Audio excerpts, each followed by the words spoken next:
Assalamualaikum warahmatullahi wabarakatuh. Saya Ariska Rahmawati dari Prodi Agroekoteknologi akan mempresentasikan tentang komoditi tanaman kopi yang berisi tentang sejarah tanaman kopi, klasifikasi tanaman kopi, dan cara panen juga pasca panen.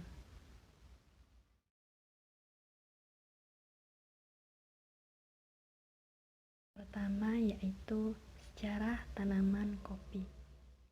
Berbagai literatur mencatat tanaman kopi berasal dari Abyssinia, nama daerah lawas di Afrika yang saat ini mencakup wilayah negara Ethiopia dan Eritrea.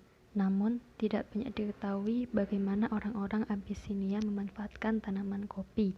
Kopi sebagai minuman pertama kali dipopulerkan oleh orang-orang Arab. Biji kopi dari Abyssinia dibawa oleh para pedagang Arab ke Yaman dan mulai menjadi komoditas komersial. Sejarah kopi di Indonesia dimulai pada tahun 1696 ketika Belanda membawa kopi dari Malabar, India ke Jawa. Mereka membudidayakan tanaman kopi tersebut di Kedawung, sebuah perkebunan yang terletak dekat kota Batavia. Ketika tanaman kopi masuk ke Indonesia, terutama di Batavia, itu mengalami kerusakan yang disebabkan oleh gempa dan juga banjir.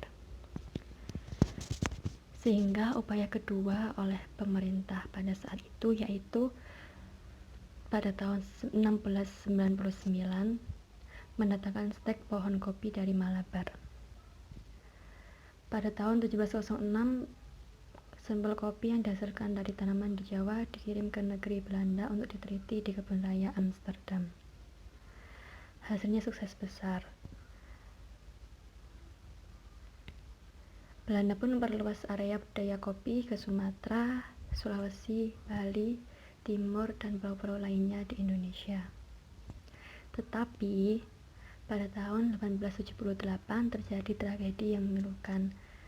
Kenapa? Yaitu perkebunan kopi yang ada di Indonesia, terutama di dataran rendah, rusak terserang penyakit karat daun atau Hemileia vastatrix atau HIV. Nah, untuk menanggulanginya, Belanda mendatangkan spesies kopi Liberica yang diperkirakan lebih tahan terhadap penyakit karat daun. Namun, kopi Liberica juga mengalami hal yang sama, rusak terserang karat daun. Kemudian pada tahun 1907, Belanda mendatangkan spesies lain, yakni kopi Robusta. Dan kopi Robusta ini yang ada di dataran rendah bisa bertahan.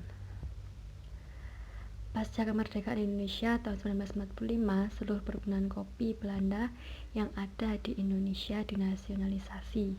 Sejak itu Belanda tidak lagi menjadi pemasok kopi dunia.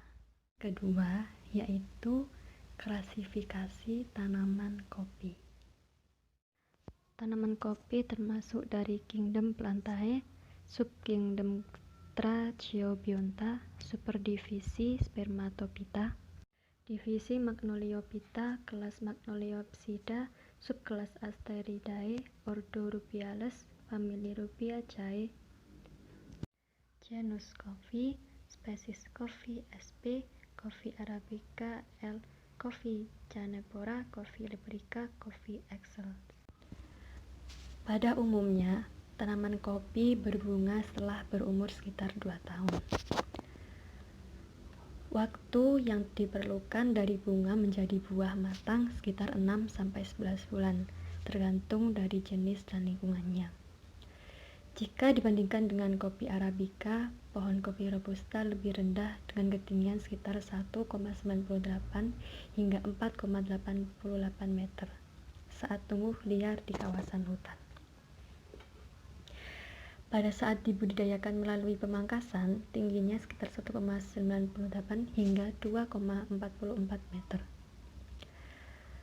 Daun kopi memiliki bentuk bulat, telur, bergaris ke samping, bergelombang, hijau pekat, kekar, dan meruncing di bagian ujungnya. Kopi Arabica memiliki daun yang lebih kecil dan tipis apabila dibandingkan dengan kopi Robusta yang memiliki daun lebih lebar dan tebal. Warna daun kopi Arabica hijau gelap, sedangkan kopi Robusta hijau terang. Bunga berkembang menjadi buah dan siap dipetik pada akhir musim kemarau. Buah kopi mentah berwarna hijau muda, setelah itu berubah menjadi hijau tua, lalu kuning. Buah kopi matang berwarna merah atau merah tua.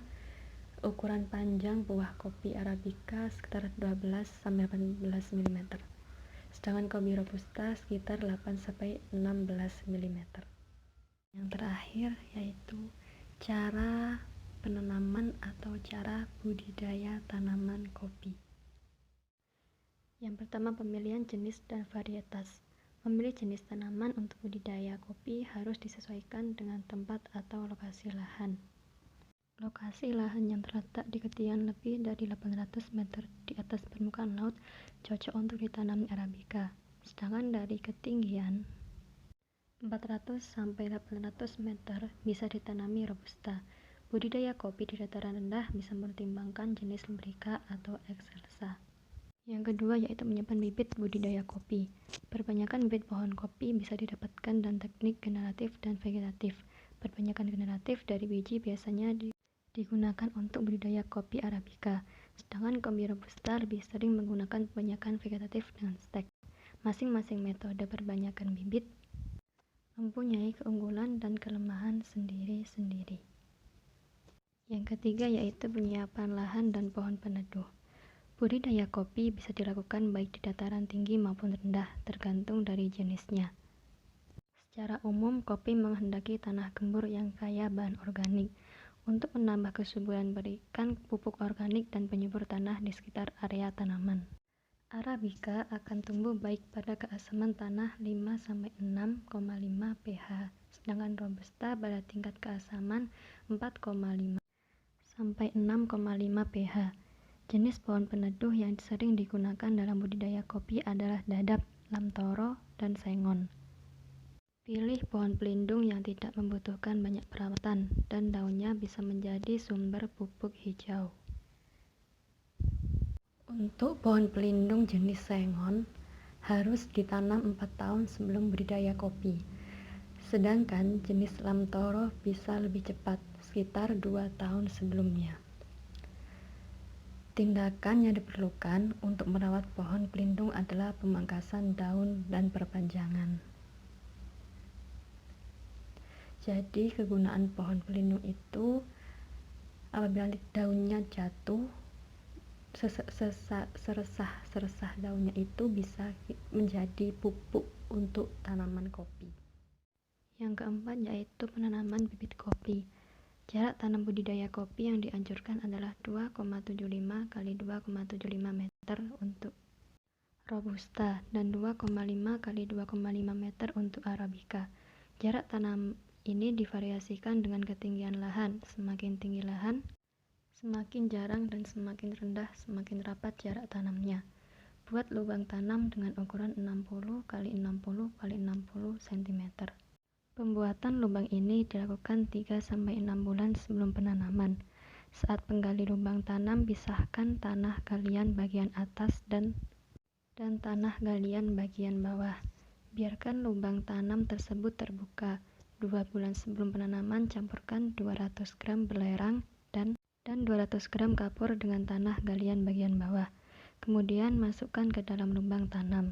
Sekitar 1 bulan sebelum bibit ditanam, campurkan 20 kg pupuk kompos dengan tanah galian atas, kemudian masukkan ke lubang tanam. Yang kelima yaitu perawatan budidaya kopi. Penyulaman. Setelah bibit ditanam di areal kebun, periksa pertumbuhan bibit tersebut. Setidaknya seminggu 2 kali. Setelah bibit berumur 1-6 bulan, periksa sedikitnya 1 bulan sekali. Selama periode pemeriksaan tersebut, bila ada kematian pada pohon kopi, segera lakukan penyulaman. Penyulaman dilakukan dengan bibit yang sama. Lakukan perawatan yang lebih intensif agar tanaman penyulam bisa menyamai pertumbuhan pohon lainnya. Pemupukan. Pemberian pupuk untuk budidaya kopi bisa menggunakan pupuk organik atau pupuk buatan. Pupuk organik bisa didapatkan dari bahan-bahan sekitar kebun, seperti sisa-sisa hijauan dari pohon pelindung atau kulit buah kopi. Sisa pengupasan kemudian dibuat menjadi kompos. Kebutuhan pupuk untuk setiap tanaman sekitar 20 kg dan diberikan sekitar 1-2 tahun sekali. Pemangkasan pohon. Terdapat dua tipe pemangkasan dalam budidaya kopi, yaitu pemangkasan berbatang tunggal dan pemangkasan berbatang ganda. Pemangkasan berbatang tunggal lebih cocok untuk jenis tanaman kopi yang mempunyai banyak cabang sekunder, semisal Arabica. Pemangkasan ganda lebih banyak diaplikasikan di perkebunan rakyat yang menanam Robusta. Pemangkasan ini lebih sesuai pada perkebunan di daerah dataran rendah dan basah. Berdasarkan tujuannya, pemangkasan dalam budidaya kopi dibagi menjadi 3 macam, yaitu pemangkasan pembentukan bertujuan membentuk kerangka tanaman seperti bentuk tajuk, tinggi tanaman, dan tipe percabangan. Pemangkasan produksi bertujuan memangkas cabang-cabang yang tidak produktif atau cabang tua. Hal ini dilakukan agar tanaman lebih fokus menumbuhkan cabang yang produktif. Selain itu, pemangkasan ini juga untuk membuang cabang-cabang yang terkena penyakit atau hama. Pemangkasan peremajaan dilakukan pada tanaman yang telah mengalami penurunan produksi, hasil kurang dari 400 kg HA per tahun, atau bentuk tajuk yang sudah tidak beraturan. Pemangkasan dilakukan setelah pemupukan untuk menjaga ketersediaan nutrisi. Yang keenam yaitu penyiangan gulma. Tanaman kopi harus selalu bersih dari gulma, terutama saat tanaman masih muda. Lakukan penyiangan setiap 2 minggu dan bersihkan gulma yang ada di bawah tajuk pohon kopi. Apabila tanaman sudah cukup besar, pengendalian gulma yang ada di luar tajuk tanaman kopi bisa memanfaatkan tanaman penutup tanah. Penyiangan gulma pada tanaman dewasa dilakukan apabila diperlukan saja. Yang ketujuh yaitu hama dan penyakit. Hama penggerek buah kopi menyerang tanaman muda maupun tua. Akibat serangan buah akan berguguran atau perkembangan buah tidak normal dan membusuk. Pengendalian bisa hama ini adalah dengan meningkatkan sanitasi kebun, pemapasan pohon naungan, pemanenan buah yang terserang, dan penyemprotan kimia. Penyakit karat daun atau HV biasanya menyerang tanaman Arabica. Bisa dihindari dengan menanam kopi Arabica di atas ketinggian 1000 meter di bawah permukaan laut. Pengendalian lainnya bisa dilakukan dengan penyemprotan kimia, memilih varietas unggul, dan kultur teknis. Penyakit serangga nematoda banyak ditemui di sentra-sentra perkebunan kopi Robusta. Serangan ini bisa menurunkan produksi hingga 78%. Pengendalian penyakit ini bisa dilakukan dengan menyambung tanaman dengan batang bawah yang tahan nematoda. Yang kedelapan atau yang terakhir, panen dan pasca panen. Tanaman yang dibudidayakan secara intensif sudah bisa berbuah pada umur 2,5-3 tahun untuk jenis Robusta dan 3,4 tahun untuk Arabica. Hasil panen pertama biasanya tidak terlalu banyak. Produktivitas tanaman kopi akan mencapai puncaknya pada umur 7-9 tahun. Panen budidaya kopi dilakukan secara bertahap. Panen raya bisa terjadi dalam 4-5 bulan dengan interval waktu pemetikan setiap 10-14 hari. Pemanenan dan pengolahan pasca panen akan menentukan mutu produk akhir. Sekian presentasi dari saya. Mohon maaf apabila ada kesalahan atau yang kurang paham dengan penjelasan saya. Bisa ditanyakan langsung ke saya, dan terima kasih untuk Bu Arifah sebagai dosen mata kuliah dasar budidaya tanaman dan juga teman-teman prodi agroekoteknologi. Sekian, terima kasih. Wassalamualaikum warahmatullahi wabarakatuh.